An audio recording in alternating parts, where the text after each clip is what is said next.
Di 20k subscriber channel Novel Official, akan adakan giveaway untuk satu orang pemenang. Syaratnya kalian harus subscriber, komen, like, share, supaya kalian bisa terpilih untuk jadi pemenang giveaway. Semoga beruntung bosku. Selamat datang di channel Novel Official.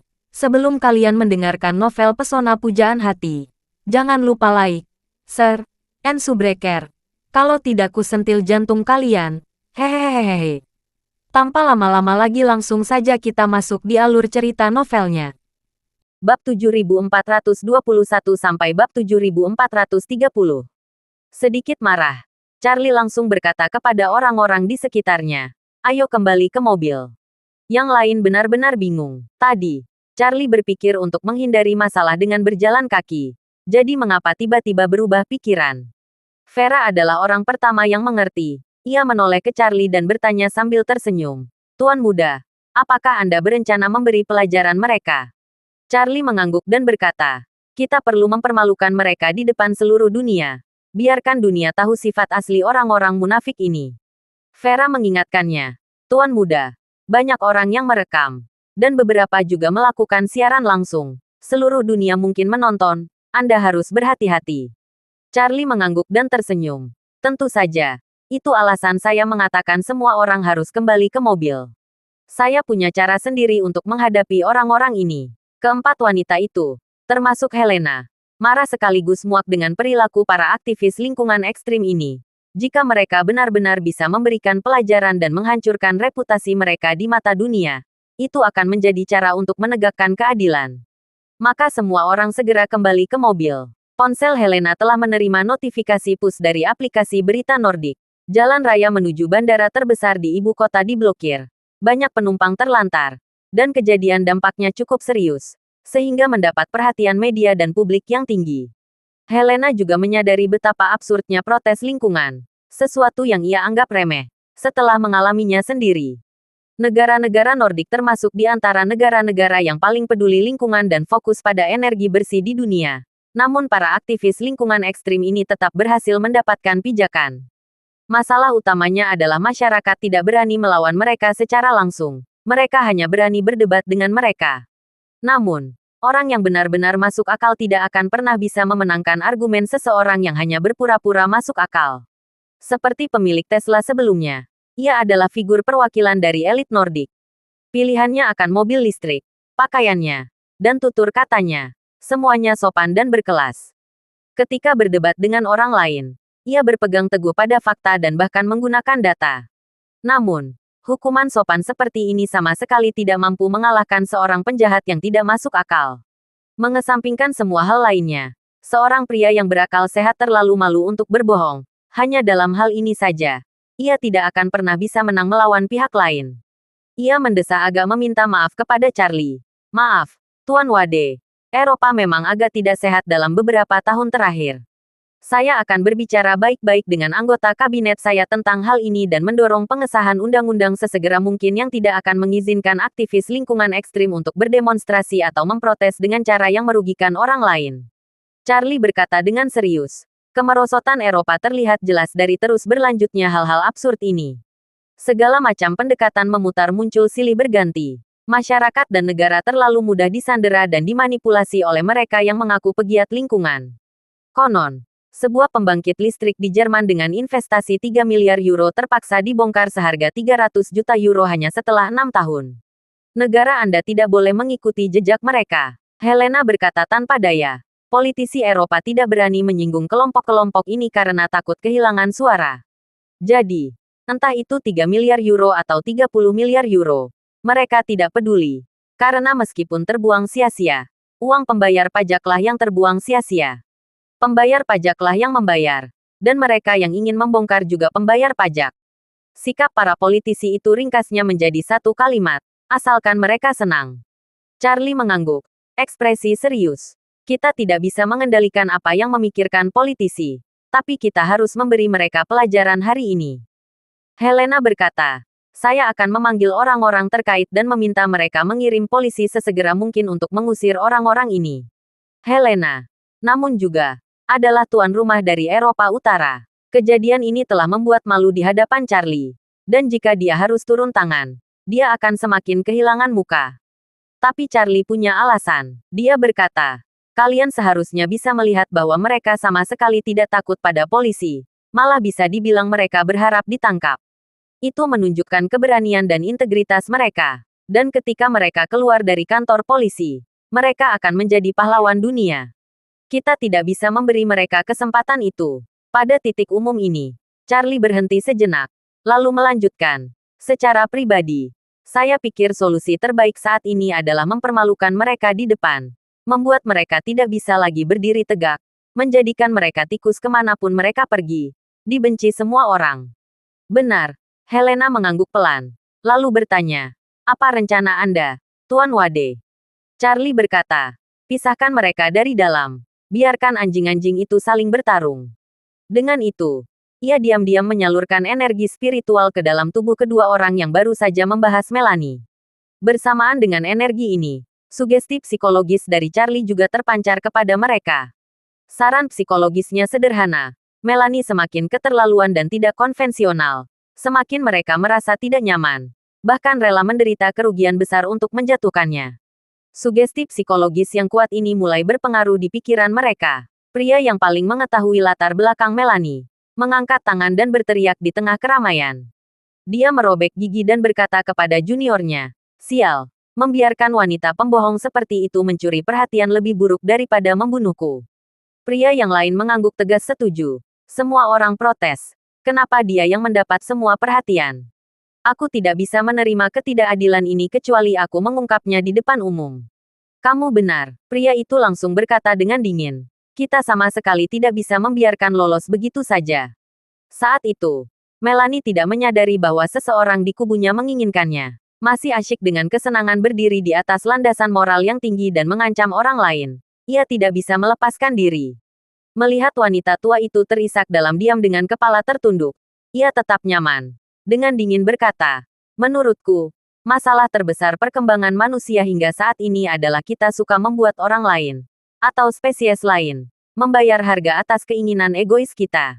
Jika manusia dapat mengurangi perjalanan yang tidak perlu, terutama penerbangan samudera yang tidak perlu, banyak burung dapat terhindar dari risiko tertabrak pesawat, dan banyak hewan serta tumbuhan dapat meminimalkan dampak pemanasan global.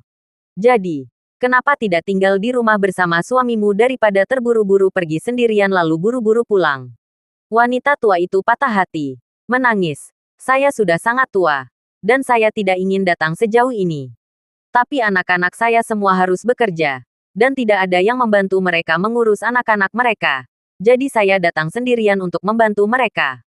Melanie merasa dingin dan berkata, lalu kenapa mereka tidak bisa mempekerjakan pengasuh lokal? Dengan begitu, mereka tidak akan mencemari lingkungan. Mereka bisa menciptakan lapangan kerja lokal. Dan kamu bisa tinggal di Tiongkok untuk mengurus suamimu.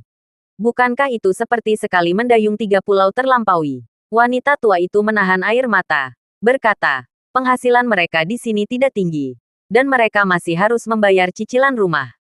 Mereka tidak mampu membayar pengasuh penuh waktu.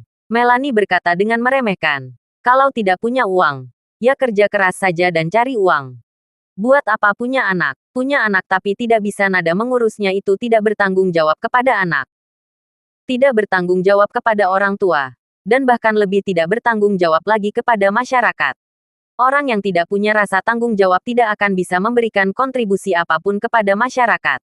Tinggal di Eropa Utara dengan sistem kesejahteraan yang sangat baik, mereka hanya akan menjadi parasit bagi masyarakat Nordik. Wanita tua itu memegangi dadanya, ingin mengatakan sesuatu, tetapi hanya bisa menahan isak tangis, dan akhirnya terjatuh terduduk sambil menangis terseduh-seduh. Saat Melanie merasa puas, tiba-tiba terdengar raungan marah dari belakang. Melanie, aku sudah tidak tahan lagi. Kamu sudah keterlaluan. Teriakan tiba-tiba itu membuat Melanie tersentak. Seolah ada jarum tajam yang menusuk ketenangan yang berusaha ia bangun. Ia adalah tipe yang senang dengan strategi. Sebelum datang ke lokasi ini, ia telah mengulang-ulang setiap kemungkinan di kepalanya. Namun semua fokusnya muncul pada satu hal, pihak lawan. Para penonton yang sedang terkepung dan mungkin melawan balik. Dia telah memikirkan kemungkinan diserang, dicaci, bahkan kemungkinan seseorang memohon belas kasihan. Ia sadar sangat kecil peluang bertemu seseorang dari dunia nyata. Ia bahkan telah menyiapkan rencana cadangan matang untuk setiap itu. Klaimnya tentang pakaian daur ulang. Kisah bahwa ia pernah berimigrasi ke Eropa bersama orang tuanya saat kecil. Semuanya bukan spontan. Itu bagian dari naskah yang telah ia siapkan dengan teliti. Namun, ada satu hal yang tak pernah ia bayangkan. Bagaimana jika seseorang berada di dalam dirinya sendiri? Rekan satu tim, justru menggigitnya dari belakang. Jadi ketika ia melihat seseorang dari kubunya menyerang secara terbuka, ketakutan menyambar seperti angin dingin yang menusuk tulang. Ia spontan berteriak. Suaranya pecah. Park Soo-hyun, omong kosong apa yang kamu bicarakan? Park Soo-hyun, pria keturunan Korea, telah bersama tim lebih dari setahun sebelum Melanie bergabung dengan mereka. Saat Melanie ingin bergabung, ia pernah mengirim rentetan pesan pribadi di Facebook. Memohon dengan nada memelas sampai akhirnya Park Soo-hyun luluh dan merekomendasikannya ke organisasi itu. Apalagi ketika Melanie pertama kali masuk, Park Soo-hyun lah yang turun langsung membimbingnya. Saat itu, dia mengamati Melanie seperti melihat bayangannya sendiri, sesama orang Asia. Di tim yang didominasi orang kulit putih, keberadaan wajah Asia lain bisa menjadi benteng kecil agar tidak dikucilkan. Saya pikir, jika hubungan mereka rukun, mereka bisa saling menopang. Karena itu ia cukup memberi perhatian khusus pada Melanie. Untuk menyatu lebih cepat ke dalam tim, Melanie awalnya menunjukkan hasrat yang kuat untuk merebut hati Park Soo-hyun, menjilatnya, bahkan menjalin hubungan yang berada di antara teman dan bukan pacar. Demi simpati dan dukungan Park Soo-hyun, ia bahkan mengungkapkan banyak hal tentang hidupnya, dengan fakta yang dikemas sangat terseleksi. Namun, Melanie ternyata jauh lebih tak tahu malu dan tak bermoral daripada dugaan Park Soo-hyun. Setelah beberapa manuver licin, ia dengan cepat meraih posisi penting dalam tim, bahkan menyalip status Park Soo-hyun tak lama kemudian. Sejak saat itu, sikapnya terhadap Park Soo-hyun berubah menjadi dingin dan keras, seperti pintu besi yang tertutup rapat. Lebih buruk lagi, meskipun ia tak lagi ramah pada Park Soo-hyun, Melanie mulai memikat pemimpin tim, selalu berada di persahabatan dengan mata berbinar penuh pemujaan. Pemandangan itu terus menggores hati Park Soo-hyun, melipat gandakan kebencian yang ia tahan dalam diam. Sebenarnya Park Soo-hyun sudah lama mendendam, tanpa psikologis Charlie sekalipun. Ia sudah tidak menyukai Melanie sejak jauh sebelumnya. Kini, setelah dorongan manipulatif itu menyingkap sisi gelapnya, kebenciannya meledak menjadi bara menyala. Semakin dia memandang Melanie, semakin tajam pula kebenciannya, sampai-sampai giginya terasa gatal karena kemarahan yang tidak diaktifkan. Ia mengacungkan jari ke arah Melanie dan berteriak. Suaranya bergetar oleh emosi. Melanie, kamu orang Tionghoa asli. Beberapa bulan yang lalu kamu hanya fotografer amatir yang mati-matian mencari nafkah. Kamu mengandalkan pinjaman online untuk membeli tiket pesawat ke Eropa. Tapi kamu berani berbohong di depan umum dan bilang kamu berimigrasi sejak kecil. Kalau aku tahu kamu begitu munafik, aku tidak akan pernah membiarkanmu masuk ke kelompok ini. Melanie terletak, dadanya seperti diremas dari dalam, jantungnya berdebar tak beraturan. Kakinya tiba-tiba lemas seperti tak lagi mengenal tanah. Keringat dingin mengalir tanpa ia sadari. Ia tidak mampu membayangkan Park Soo-hyun akan menyerangnya sekarang, di tengah protes, di depan begitu banyak kamera dan siaran langsung. Untunglah semoga cepat bekerja. Saat muncul orang-orang mulai menelusuri dirinya dengan rasa penasaran dan kebingungan. Ia buru-buru berkata dengan suara yang dibuat-buat sedih. Park Soo-hyun, aku selalu menganggapmu sebagai senior dalam isu lingkungan, panutan untuk kebaikan global. Tapi kamu justru ingin aku jadi pacarmu. Aku sudah bilang sejak awal, aku tidak ingin memikirkan urusan perasaan dulu. Meski kamu terluka, bukan berarti kamu boleh menyebarkan rumor tentangku sekarang, kan? Aku menyebarkan rumor, Park Soo-hyun membalas dengan amarah yang hampir pecah. Kamu yang bilang kamu berimigrasi ke Eropa waktu muda. Oke. Kalau begitu, katakan padaku, kamu berimigrasi ke negara mana? Melanie tahu banyak ponsel sedang merekam. Bahkan beberapa sudah disiarkan secara langsung. Ia menelan ludah, merasakan gelombang gugup yang menggerogoti suaranya. Aku berimigrasi ke Swedia. Kenapa? Organisasi lingkungan tempat Melanie bergabung berkantor pusat di Swedia. Mayoritas anggotanya adalah aktivisme lingkungan Swedia. Mereka telah menjadi kelompok lingkungan de facto. Dan gadis lingkungan yang terkenal itu merupakan salah satu tokoh inti tingkat tertinggi. Sedangkan organisasi Melanie, dalam kelompok besar yang fokus pada perlindungan lingkungan itu, hanyalah tim kecil yang tidak begitu diperhitungkan. Untuk mencari panggung lebih besar, posisi lebih tinggi, pengaruh lebih luas. Mereka sering mengadakan protes keliling Eropa. Ketika Melanie melarikan diri dari Amerika Serikat, ia segera terbang ke Swedia. Itu sebabnya ia menggunakan Swedia sebagai perisai untuk menutupinya. Park Soo-hyun tertawa mencemooh, seolah cuplikan Melanie hanyalah pasir rapuh di tangan. Kamu bilang kamu berimigrasi ke Swedia. Berarti kamu harus punya paspor Swedia. Lalu kenapa kamu masih membawa paspor Tiongkok saat kita masuk ke Eropa Utara hari ini? Semua orang membawa paspor. Berani keluarkan paspormu dan tunjukkan ke semua orang. Melanie bungkam. Ia memandang tim pemimpin dengan mata memohon. Seperti seseorang yang berusaha meraih pegangan terakhir sebelum tenggelam. Pemimpin tim tidak menyangka badai ini pecah dalam organisasinya sendiri. Untuk menenangkan situasi dan menjaga citra kelompok, ia segera menegur Park Soo-hyun. Park, aku ingat kamu. Jangan bawa urusan pribadi ke dalam isu lingkungan. Kalau kamu terus memfitnah tim demi kepentinganmu sendiri, aku akan keluarkan kamu. Dasar kambing hitam. Namun Park Soo-hyun sudah kehilangan nalar. Melihat pemimpin tim juga membela Melanie, kemarahannya menyembur lebih banyak pembohong. Ia berlari beberapa langkah, meloncat ke atap Mercedes-Benz pertama, dan berteriak lantang kepada kepadatan. Jujur saja, protes organisasi lingkungan ini sama sekali bukan tentang perlindungan lingkungan. Pemanasan global, omong kosong, semuanya bisnis. Banyak perusahaan di industri angin dan surya secara rutin menyumbangkan dana kepada kami agar kami menekan pembangkit listrik batu bara dan memaksa pemerintah Eropa menutupnya satu persatu. Kalian tahu apa yang terjadi di Jerman, kan? Setelah pembangkit batu bara ditutup, harga listrik rumah tangga melonjak setengahnya. Sementara perusahaan angin dan surya meraup keuntungan tanpa malu. Protes kami di Eropa Utara bukan tentang lingkungan, tapi tentang membangun pengaruh, menarik pengikut online. Kami meminta donasi dari pengikut untuk memuat aksi, dan mendesak warga Eropa menyumbangkan pakaian mereka, pura-pura demi daur ulang. Kalau kalian cari videonya, kalian akan lihat protes kami di negara dan kota lain. Setiap kali, kami memberi alamat situs yang mengklaim punya lini produksi daur ulang jutaan euro, padahal itu perusahaan cangkang. Kirim pakaian bekas kalian ke sana, pasti tidak akan didaur ulang.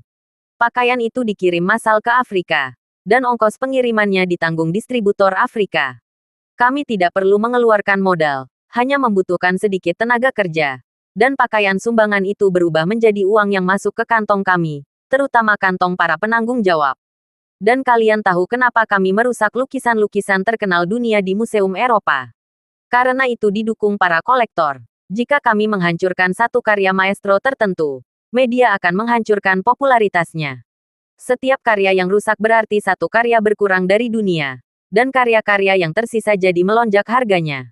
Para kolektor itu tinggal duduk sambil menyaksikan nilai koleksi mereka meroket.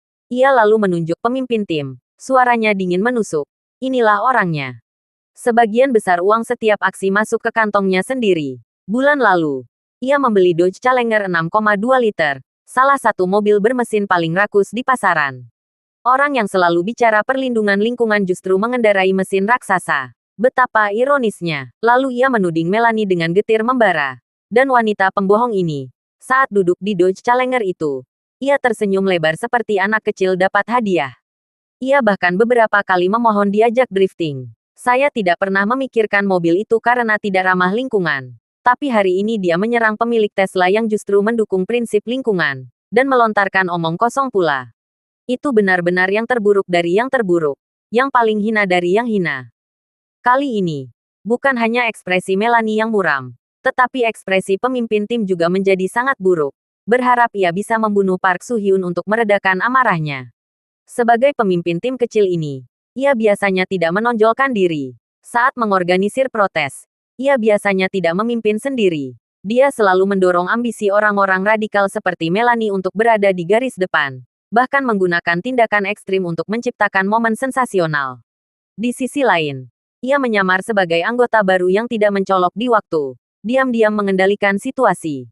Karena strategi ini, hanya sedikit orang luar yang mengetahui identitas aslinya, apalagi keberadaan yang sebenarnya di organisasi. Oleh karena itu, ia tidak khawatir akan terbongkar ketika ia menghasilkan uang dan membeli mobil-mobil bermesin besar yang mahal. Namun, ia tidak pernah menyangka akan muncul seorang penjahat dari antara barisannya sendiri. Park Soo-hyun ini, seperti anjing gila, telah mengungkapnya. Yang paling berkesan adalah Park Soo-hyun telah mengungkap model keuntungan organisasi mereka, yang sepenuhnya mengungkap jati diri mereka. Begitu ini sampai ke Swedia, pihak berwenang Swedia niscaya akan menyelidiki seluruh kasus ini. Sehingga mustahil untuk menyembunyikan fakta bahwa organisasi mereka menerima keuntungan dari berbagai kelompok kepentingan dan memiliki sejarah panjang menjual kembali pakaian bekas ke Afrika. Gelisah. Pikiran pertama adalah mencegah situasi semakin memburuk. Dengan begitu banyak orang yang menonton dan merekam di begitu banyak ponsel, semakin lama berlarut-larut, semakin buruk konsekuensinya. Solusi terbaik adalah menghentikan pemblokiran jalan dan mengeluarkan orang-orang ini dari sana. Orang-orang ini adalah penumpang yang sedang terburu-buru mengejar penerbangan. Kehadiran mereka sebagai penonton sepenuhnya merupakan ulah mereka sendiri. Dengan menghalangi jalan, merekalah penyebab masalah. Jadi, selama pemblokiran jalan berhenti, mereka akan segera naik ke kendaraan mereka dan pergi. Maka, ia segera berteriak kepada para anggota yang masih duduk di tanah. Tampak kebingungan, minggir. Biarkan mereka melanjutkan perjalanan. Beberapa orang yang berpikir cepat sudah berdiri dan berlari ke pinggir jalan. Sementara beberapa anak yang tidak tahu apa-apa tetap duduk bersila, menatap kosong ke sekeliling.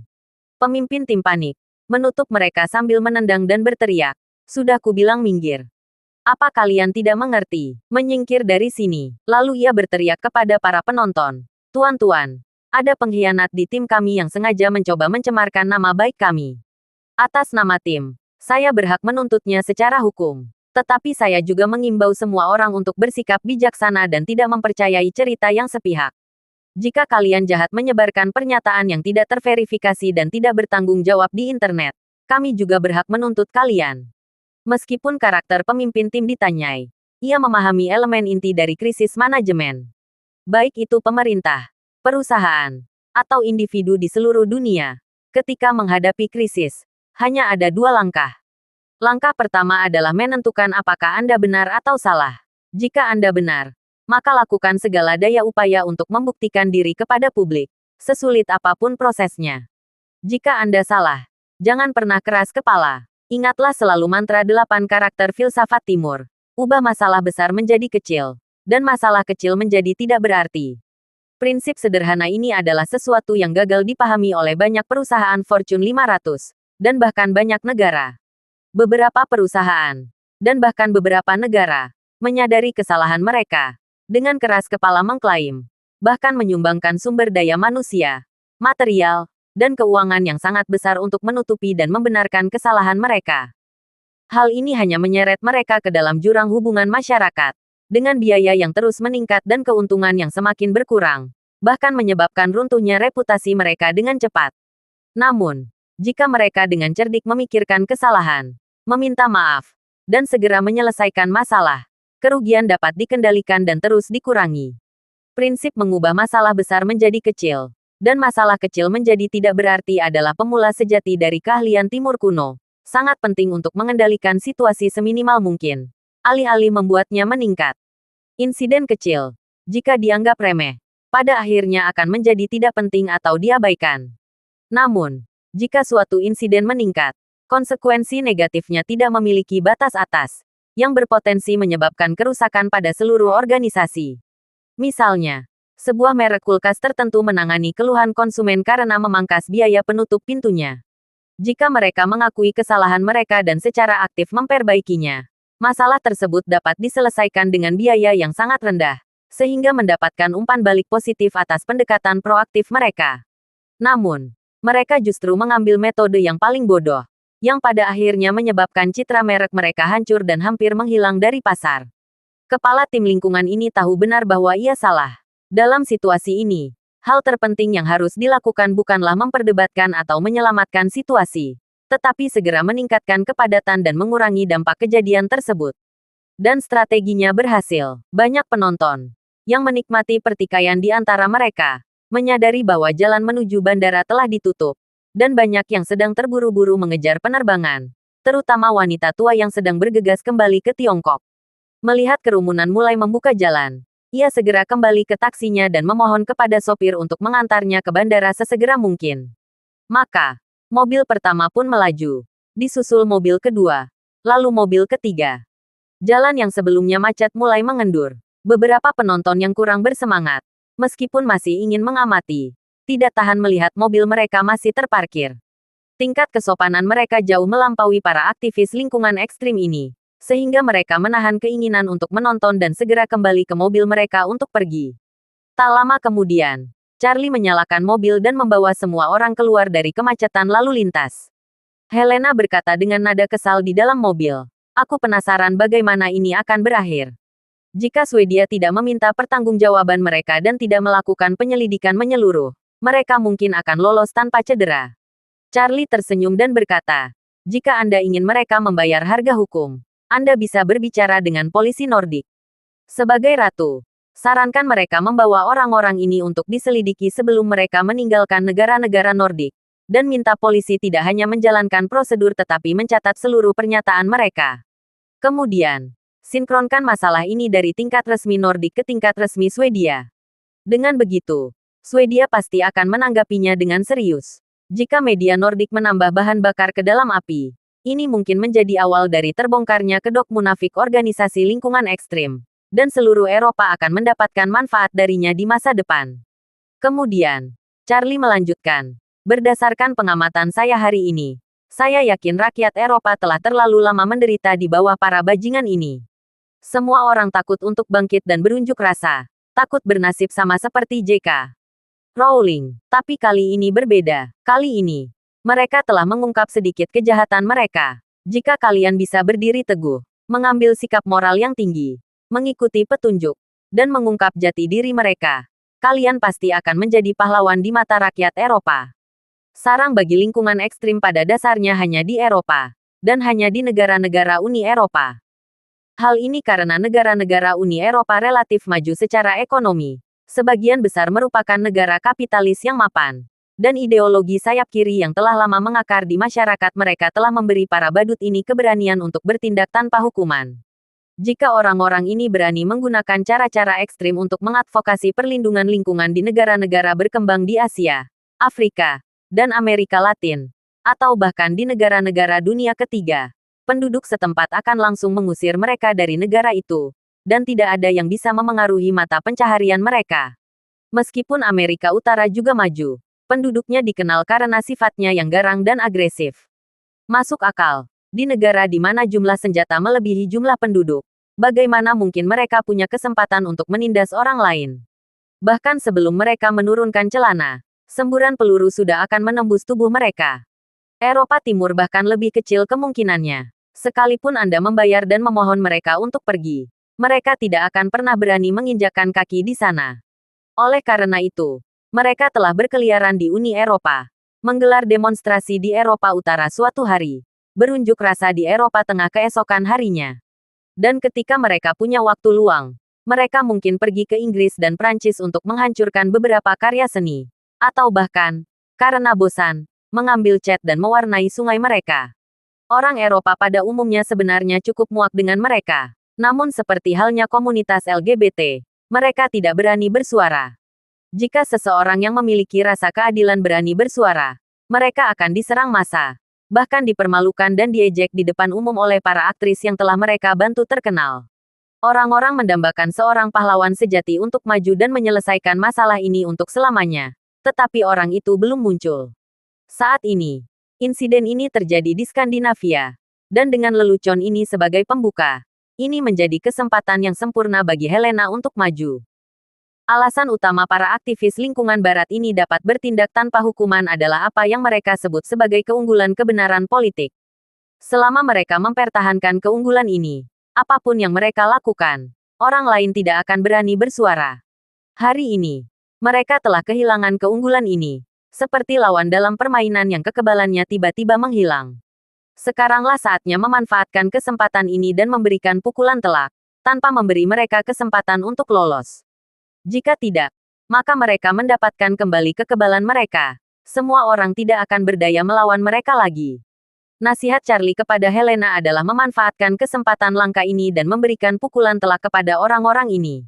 Jika ia berhasil melenyapkan mereka, ia akan menjadi penyelamat semua orang normal di Eropa.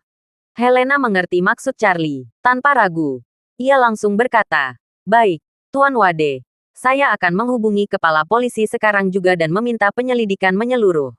Saya juga akan berkoordinasi dengan pihak berwenang Swedia untuk menjaga situasi ini.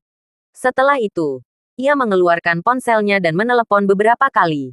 Begitu panggilan tersambung, ia langsung memerintahkan polisi untuk pergi ke tempat kejadian dan membawa semua pengunjuk rasa ke kantor polisi untuk mengirim. Dengan fokus pada Park Soo-hyun untuk mendapatkan semua keterangannya. Ia kemudian berencana untuk mengungkap organisasi tersebut dari dalam. Mencoba mengorek lebih banyak rahasia dari orang lain. Sementara itu, diskusi berani tentang kejadian tersebut semakin memanas. Hampir semua orang di seluruh Eropa telah dilecehkan dan diganggu oleh para lawan lingkungan ini. Lelucon tiba-tiba ini mengungkap wajah asli organisasi ini. Namun, semua orang tahu bahwa mengetahui jati diri mereka saja tidak cukup. Tuduhan dalam video tersebut belum terverifikasi. Jika benar, Badan Penegak Hukum Nasional perlu menyelidiki dan mengambil tindakan. Tanpa tindak lanjut, masalah ini kemungkinan besar akan mereda begitu saja. Awalnya, semua orang menunggu pernyataan dari pemerintah Swedia. Tetapi pihak berwenang Swedia tetap bungkam. Alasan mereka bungkam sederhana. Pertama, mereka tidak ingin terlibat. Kedua, mereka agak waspada terhadap aktivisme lingkungan ekstrim ini. Jika pemerintah Swedia membuat mereka marah, protes terkait akan meningkat di dalam negeri, membuat mereka berada dalam kekacauan. Banyak negara Eropa yang memiliki mentalitas ini. Inilah alasannya mengapa orang-orang ini menimbulkan masalah di mana-mana tetapi jarang menjalani hukuman yang nyata. Jika mereka bertindak terlalu jauh, mereka mungkin ditahan selama beberapa hari sebagai formalitas sebelum dibebaskan. Namun pihak Swedia tidak menyangka negara-negara Nordik akan mencoba pendekatan yang berbeda kali ini. Saat Charlie dan rombongannya menaiki pesawat Argentina, polisi Nordik menerima instruksi dari Ratu Helena untuk membawa semua yang terlibat dalam protes ke kantor polisi untuk diinterogasi. Meskipun Helena hanyalah simbol nasional dan tidak memiliki kekuatan politik yang nyata, secara teoritis ia adalah pemimpin tertinggi negara. Bahkan Perdana Menteri harus bertemu dengannya secara teratur untuk formalitas. Jika pemerintah Nordik memutuskan untuk menyatakan perang, Ratu Helena sendirilah yang akan membacakan deklarasi tersebut. Selain itu, tingkat penerimaan masyarakatnya saat ini sangat tinggi. Jika partai penguasa tidak membina hubungan baik dengannya, dan ia secara halus mengungkapkan ketidakpuasannya terhadap pemerintahan saat ini, hal itu pasti akan mempengaruhi suara mereka dalam pemilihan umum mendatang. Lebih lanjut, Helena sendiri mempunyai wewenang untuk memberikan nasihat kepada berbagai departemen di negara ini, sehingga departemen-departemen tersebut tentu saja tidak berani mengabaikannya. Karena Yang Mulia Ratu telah menginstruksikan agar para aktivis lingkungan ini berpartisipasi secara menyeluruh, kepolisian Nordik segera memulai operasi besar-besaran. Insiden ini telah menarik perhatian besar di dunia maya, sehingga ketika media Nordik mengetahui keterlibatan kepolisian negara mereka, mereka berbondong-bondong mendatangi kantor polisi yang bertugas. Kepala polisi, yang bertindak atas instruksi Helena, mengatakan kepada media, Yang Mulia Ratu sangat prihatin dengan kejadian ini. Beliau yakin kejadian ini telah mengganggu kehidupan normal masyarakat Nordik dan melanggar hak-hak hukum warga negara. Oleh karena itu, beliau telah mewariskan kami untuk menyelidiki masalah ini secara menyeluruh, dan kami akan terus memberitahu masyarakat tentang masalah perkembangan ini. Berita ini menggemparkan seluruh Eropa. Tak seorang pun mengira Ratu Nordik yang muda, cantik, dan terhormat itu juga akan prihatin dengan masalah ini, dan bahkan menuntut penyelidikan menyeluruh dari kepolisian Nordik. Hal ini memicu antisipasi masyarakat terhadap perkembangan selanjutnya. Saat pesawat Charlie dan kelompoknya terbang di atas Atlantik, kepolisian Nordik telah memperoleh banyak pernyataan yang sangat terbuka. Dengan menggunakan Park Soo-hyun sebagai titik terobosan, mereka kemudian menangkap banyak anak muda lain di dalam organisasi yang tidak banyak ditinggali, pemalu, dan memiliki perlindungan psikologis yang rapuh. Dengan demikian, struktur dan jaringan kepentingan organisasi terungkap dengan jelas. Pemahaman Park Soo-hyun tentang organisasi tersebut tidak komprehensif. Investigasi kepolisian menemukan bahwa hampir setiap protes yang digelar organisasi tersebut selama bertahun-tahun didukung oleh sponsor finansial. Jika suatu protes ditujukan pada industri tertentu, protes tersebut selalu didorong oleh industri pesaing. Jika protes ditujukan kepada perusahaan tertentu, protes tersebut selalu didukung oleh para pesaingnya. Para pesaing ini bahkan akan memberikan bukti-bukti yang memberikan lingkungan kepada perusahaan target, yang memungkinkan mereka untuk melancarkan serangan yang terarah dan menghancurkan. Banyak perusahaan Eropa mengalami kerusakan reputasi, penurunan pendapatan, dan bahkan kebangkrutan akibat penargetan yang disengaja. Ketika pertanyaan-pertanyaan ini disampaikan kepada Helena, kepala kepolisian dengan hati-hati berkata, "Yang mulia, informasi ini agak eksplosif. Bagaimana Anda akan menanganinya?" Setelah mengulasnya, Helena dengan tenang menjawab, "Minta Kementerian Luar Negeri mengirimkan informasi ini ke Swedia. Katakan kepada mereka bahwa saya, Helena Iliad, menuntut agar mereka menyelidiki masalah ini secara menyeluruh. Tidak ada calon tersangka yang boleh lolos, dan organisasi munafik ini tidak boleh dibiarkan lagi menimbulkan kekacauan di Eropa Utara." Setelah itu, Helena terkejut. Juga, umumkan ini ke publik, bersamaan dengan media, untuk menekan Swedia. Kepala kepolisian ragu sejenak, lalu dengan hormat berkata, "Yang mulia, bukankah ini agak terlalu radikal? Ada lebih banyak aktivis lingkungan di Eropa dari sekitar 100 orang yang telah kita tangkap, setidaknya ada puluhan ribu. Menyinggung mereka dapat menyebabkan masalah serius di masa mendatang." Helena bertanya kepadanya, "Tahukah Anda berapa banyak orang yang tinggal di Uni Eropa?" Kepala polisi menjawab, 4 atau 500 juta, kurasa." Helena mengangguk, berkata dengan tenang, "Sekalipun mereka hanya 1% dari populasi 4 atau 500 juta, lalu kenapa? Masih ada 99% populasi yang tidak berbeda dengan mereka. Kita melakukan sesuatu yang benar. Selama mayoritas mendukung kita, kita tidak perlu takut." Kata-katanya, mengingat kata Charlie, menjadi tegas. Rakyat Eropa sudah terlalu lama disiksa oleh mereka, dan tidak ada yang berani melawan mereka. Sudah tiba saatnya situasi seperti ini berubah. Sebelumnya, keluarga kerajaan sebagian besar merupakan figur, dan terkadang boneka, dari pemerintah yang berkuasa. Pemerintah hanya melibatkan keluarga kerajaan jika diperlukan. Jika tidak, mereka hampir tidak memiliki kesempatan untuk ikut campur tangan dalam urusan negara. Lebih lanjut, dan kabinet yang berkuasa selalu menyuarakan hati-hati terhadap keluarga kerajaan, memberi partai mereka rasa hormat yang dangkal sambil mencegah mereka ikut campur dalam urusan nasional. Namun, pengaruh Helena di Eropa Utara sangat luar biasa, dan ia menikmati reputasi yang sangat baik di seluruh Eropa dan bahkan dunia. Ia telah membawa citra internasional yang sempurna untuk negara-negara Nordik dan investasi menarik yang substansial. Dengan bantuan ratu seperti itu, pemerintah Nordik saat ini dapat mengurangi tekanan yang cukup besar. Oleh karena itu, pemerintah sangat menghargainya dan bahkan mengizinkan Helena untuk berpartisipasi dalam urusan negara sampai batas tertentu. Mereka secara serius mempertimbangkan dan mencoba mengadopsi saran-saran Helena, yang telah memberikan sejumlah kekuasaan nyata.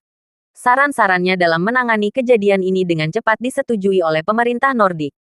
Pemerintah sangat menyadari kebencian rakyat terhadap lingkungan ekstrim dan kesulitan mereka karena tidak dapat bersuara.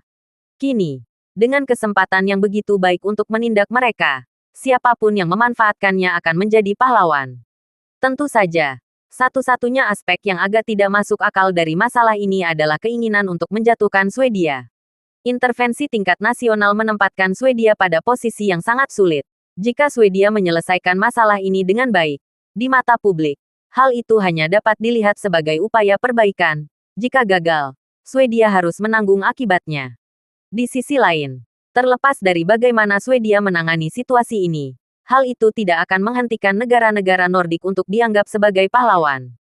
Oleh karena itu, pemerintah Nordik secara bersamaan merilis semua detail kejadian tersebut kepada media, serta mengirimkan informasi ini ke Swedia melalui jalur diplomasi, dengan menyatakan hal ini secara terbuka kepada media. Helena Iliad berbicara kepada media, dengan tegas menyatakan, "Sebagai ratu negara-negara Nordik, saya menuntut agar polisi Nordik menghukum berat para pelanggar hukum yang mengganggu pelaporan umum masyarakat Nordik. Mereka yang melanggar hukum Nordik secara serius harus diserahkan kepada otoritas peradilan Nordik, dan semua yang lainnya harus dideportasi. Saya juga menuntut agar otoritas imigrasi memberlakukan larangan 10 tahun bagi orang-orang ini untuk memasuki negara-negara Nordik. Lebih lanjut lagi, saya secara terbuka memohon kepada pemerintah Swedia untuk melakukan penyelidikan menyeluruh terhadap organisasi ini, dengan kedok perlindungan lingkungan, mengumpulkan kekayaan dan secara serius mengganggu kehidupan masyarakat dan bisnis Eropa. Saya mendesak mereka untuk mengungkap setiap tindakan kotor dan kriminal dan menghukum mereka dengan berat. Saya berharap pemerintah Swedia akan melakukan penyelidikan yang adil, efisien, dan cepat serta menyingkirkan orang-orang jahat ini dari Eropa. Video pernyataan Helena Iliad ini, setelah diberitakan oleh media-media besar, langsung menjadi berita utama di seluruh Eropa dan menjadi konten terpopuler di media sosial dan platform video di seluruh benua. Tak seorang pun mengira Ratu Helena, yang pengaruhnya menyaingi selebritas papan atas, akan secara pribadi menuntut pemerintah Nordik untuk menangkap para aktivis lingkungan ekstrim tersebut. Bahkan secara langsung mendesak pemerintah Swedia dalam sebuah video untuk menghukum berat organisasi mereka. Perlu dicatat bahwa negara-negara lain telah lama dirusak oleh kelompok-kelompok ini, tetapi hanya sedikit yang benar-benar ditangkap. Bahkan mereka yang ditahan secara simbolis pun segera dibebaskan setelah mendapat teguran, tanpa proses hukum lebih lanjut. Langkah pemerintah Nordik untuk menangkap lebih dari 100 orang sekaligus dan secara langsung melibatkan sistem perdagangan yang belum pernah terjadi sebelumnya. Sikap tegas Helena juga didukung oleh prinsip-prinsip moral yang tak tercela. Sebagai ratu negara-negara Nordik, pendekatannya yang kejam terhadap para pelanggar hukum yang mengganggu Nordik merupakan contoh utama dari rasa welas asih bagi rakyatnya. Publik Eropa langsung heboh, mengungkapkan dukungan dan kekaguman mereka kepada Helena secara berani. Dalam video tersebut, Helena tampak berwibawa dan sangat cantik, ditambah dengan suara yang merdu dan memancarkan kualitas yang kuat dan berwibawa. Tekadnya yang teguh, dipadukan dengan kecantikannya yang sempurna, langsung memperkuat pesonanya. Eropa telah terpisah dari pusat budaya dunia selama lebih dari seabad. Dan selama itu, hampir tidak ada idola nasional yang lahir. Namun, Helena Iliad memiliki semua elemen idola nasional Eropa. Penampilannya sempurna, statusnya tak tertandingi, pesonanya tak tertandingi. Yang lebih penting, kemanusiaannya bersinar terang. Ia tidak hanya sangat menginspirasi tetapi juga sepenuhnya bebas dari kekurangan. Orang Eropa memujanya sepenuh hati, pria, wanita, dan anak-anak sama-sama menghormatinya. Pengaruh positif di seluruh Eropa ini belum pernah terjadi sebelumnya, bahkan dalam sejarah. Bagaimanapun, Eropa tidak pernah damai. Peperangan terus-menerus telah berkecamuk selama ribuan tahun. Seorang idola di satu negara bisa menjadi monster di negara lain. Jarang ada seseorang yang diterima secara universal. Banyak yang bahkan mengatakan di dunia maya bahwa permaisuri terakhir Eropa dengan pendirian koalisi itu kemungkinan besar adalah Catherine kedua dari Rusia, yang merebut tahta pada tahun 1762 melalui kudeta. Prestise Helena di Eropa meroket ke puncak baru. Namun, pemerintah Swedia langsung memberikan pertahanan. Ketika banyak kesalahan organisasi tersebut terungkap, Swedia sendiri yang menyalahkan atas kelalaian pengawasan. Setiap bulan, orang-orang di seluruh Eropa mengirimkan ratusan ton pakaian bekas ke kantor pusat organisasi di Swedia. Bahkan para donatur menanggung ongkos kirimnya. Sesampainya di Swedia, organisasi yang disebut sebagai organisasi lingkungan ini dengan lancang mengemas dan menjual pakaian-pakaian ini ke Afrika. Dan departemen terkait di Swedia sama sekali tidak menyadarinya. Dan ini bukan yang terburuk. Perilaku paling mengerikan yang melibatkan pembekuan yang secara khusus menargetkan perusahaan-perusahaan tertentu dengan motif tersembunyi. Didorong oleh keuntungan, mereka menjadi kaki tangan dalam bentuk persaingan komersial yang paling tidak etis. Memaksa banyak bisnis yang mengalami kerugian atau bahkan bangkrut, dan menyebabkan banyak sekali karyawan kehilangan pekerjaan. Jika buktinya meyakinkan, banyak dari individu-individu ini akan menghadapi hukuman penjara. Para pejabat Swedia segera mengadakan pertemuan darurat untuk membahas situasi terkini dan cara menanganinya. Dalam pertemuan tersebut, para pejabat dengan suara bulat mengecam Helena, meyakini bahwa ia jelas telah menaiki tangga sosial dengan menjadikan Swedia sebagai batu loncatan. Setelah mengecam, mereka akhirnya duduk dengan sedih untuk membahas langkah selanjutnya. Awalnya, pemerintah Swedia menutup mata terhadap individu-individu ini. Meskipun perilaku mereka ekstrim, mereka memang merupakan tokoh terkemuka dalam lingkungan hidup Eropa sebelum kehancuran mereka. Logikanya, negara dengan banyak tokoh terkemuka seperti dianggap sebagai pemimpin dalam perlindungan lingkungan. Dalam beberapa tahun terakhir, seiring dengan melejitnya popularitas aktivisme lingkungan global ini, Swedia telah menjadi pusat lingkungan hidup Eropa. Kebangkitannya tentu saja akan menguntungkan negara asalnya, sebuah situasi yang saling menguntungkan. Namun Swedia tidak menyangka para pelopor lingkungan ini akan runtuh begitu cepat. Dengan ratusan orang yang ditangkap di Skandinavia, seluruh gerakan lingkungan hidup yang besar secara efektif ditutup, yang langsung menempatkan pemerintah dalam sorotan. Kini, seluruh Eropa menantikan pernyataan publik dari pemerintah Swedia. Hal ini praktis memaksa mereka untuk bangkit dan menerima hantaman. Meskipun pemerintah Swedia mengecewakan, mereka tahu mereka tidak punya pilihan lain. Oleh karena itu, mereka hanya dapat mengumumkan kepada media secara terbuka keputusan mereka untuk menyelidiki secara menyeluruh organisasi lingkungan domestik, menerima pengawasan publik, dan merilis hasil investigasi sesegera mungkin. Momen sikap jujur Swedia dan kesediaan untuk menerima kritik ini dipandang oleh publik Eropa sebagai kemenangan besar bagi Helena Iliad. Hasilnya, popularitas Helena Iliad kembali meroket, menjadikannya idola nasional di seluruh Eropa. Terima kasih sudah mendengarkan cerita novel Pesona Pujaan Hati. Sampai jumpa di novel selanjutnya.